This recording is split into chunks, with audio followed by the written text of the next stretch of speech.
I put in a Sure Power plug. Sure Power plugs in. Wasn't hard. Pulled that back panel where the rear air was, got to looking in there, seen a perfect space up to the left of that. If you've got, this is a 99 Chevy. So Express high top. So if you got one, you can pull that panel off and there's a rear air mounted back there and there's perfect space right there and I stuck the drill in there and had the hose saw, run it through until the bit tip just got through. And then I took and went on the outside and I put a damp towel down inside there. So if there was any metal shavings or sharp things, put it down in there. I went to the outside and drilled it on through and I sanded my edges up. I painted my edges up and then I took the plug and run it through and I pre-drilled my hose and I put it in. It took me literally 5 minutes, but now I can run a drop cord from my house there. So when I'm on the inside, I have power inside my van. That's awesome. We're eventually going to have solar and we're going to be able to charge our batteries from that. We'll be able to charge some solar. We'll be able to plug up to Sure Power and plug up. I'm going to have a battery charger incorporated into this too, because I'm going to do my lights on a separate type of battery system. I'm considering doing a 20-volt conversion system. If you're not familiar with that, it's where you can take a 20-volt drill battery pack or a tool battery pack, and they got these cool little kits on Amazon. It's like $23, and it can down power it to 12 volts, from 20 volts to 12 volts, and you can power all your LED lights. Now, here's something else I've got going on. You'll get to see later on. I'm using, this thing's got quite a few lights in it already. Don't get me wrong, but I'm like, okay, I got to spice it up. I found these, and if anybody else ever thought about this, and I'm going to put it to the test and find out if it works, but I believe it'll work. I found these LED lights that go under one of the jacked up 4-wheel drives that has the different colors. You can change the colors. They're supposed to go under the vehicle to illuminate the wheel wells, illuminate underneath the vehicle. I thought, hey, those are already coated and designed to be out in the elements and everything else. And they also have a setting where you can set where it reacts to the music. So if I'm playing the radio, my lights can go with it if I want to. It comes with a little remote control. And I paid less than 12. It wasn't no more than $20. I know that. I had to go back. I don't lie to you guys. And that's not what friends do. But I found them. You got the concept. So you can put those in and go on Amazon and find what I'm talking about. But that right there, I thought that'd be perfect. So I'm going to use those along my thing, and I'm going to tuck and hide all the wires where you can't see it. And I'm going to hook it up to one of those 20-volt battery things with a converter and with the switches. And that way I could power my lights, and my lights don't have anything to do with the vehicle's batteries. It won't have nothing to do with my house batteries. And I can easily charge those up off of my house batteries if I want to, or if I'm plugged up into Sure Power. But if I go out or whatever, all I got to do is do it. And it's a quick release. So if I got multiple batteries, so you got a couple batteries, you keep them charged up. One goes low, and they're LEDs, so they don't use that much power. So those battery packs they'll work for a while. They'll do pretty good. So we're going to go with that for the lights. As far as the AC, I told you we're going to start out with a window unit, but eventually we're going to go to a split unit. But that, I primarily only plan on using that when I'm somewhere with Sure Power and I'm plugged up. I've got an idea for my curtain here and a fan system, because I don't want to drill any holes. Most people, they put the fantastic fans in and that stuff. That's awesome. They're a little pricey for me. And then I get worried about the hole in the ceiling and having to go through all that. And I put up some new rain guards over my windows so I can roll my window down just a little bit and create airflow. So I'm going to design a curtain that comes down here that has a spot big enough imagine a curtain across between here and there. And in the middle between the two seats, I'm going to cut the material up, put Velcro or snaps where it can come together. I ain't decided which one I'm going to do yet.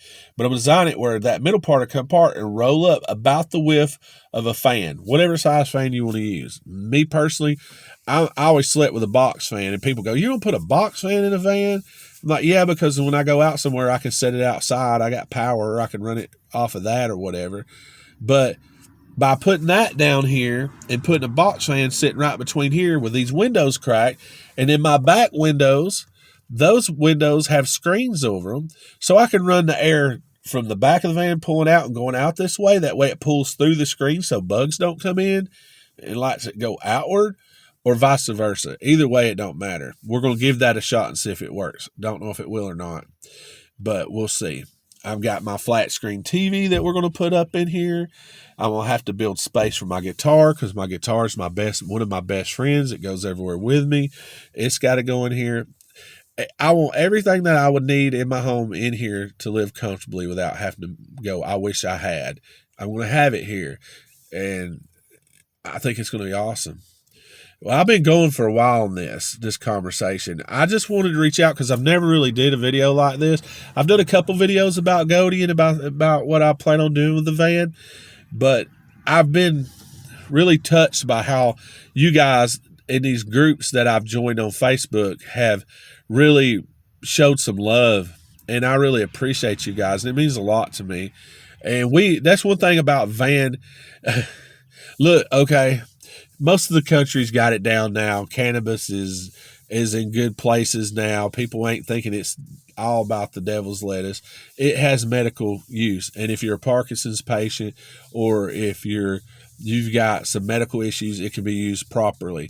So I'm all on board. Let's take down that stereotype, because if it's used proper, it's a good thing. God put it here. It's a plant. It is what it is. If you don't like that, I'm sorry. I hope I don't lose any viewers over it, but I have to be true to me, and I have to be true to you, and I can't be fake. So that's just how I feel. But I always felt like growing up, I was in that culture around those people, some people called us hippies, some other people called them bikers, all kinds of different whatever. But we had this thing where we watched out for each other. I always feel like van life people, from what I've seen, they seem to be that way too. If you can help somebody else and they're in a bad way, whether you got knowledge that you can give that person to help them because you want to share that. You're like, oh, I did this. Or, hey, look what I built here.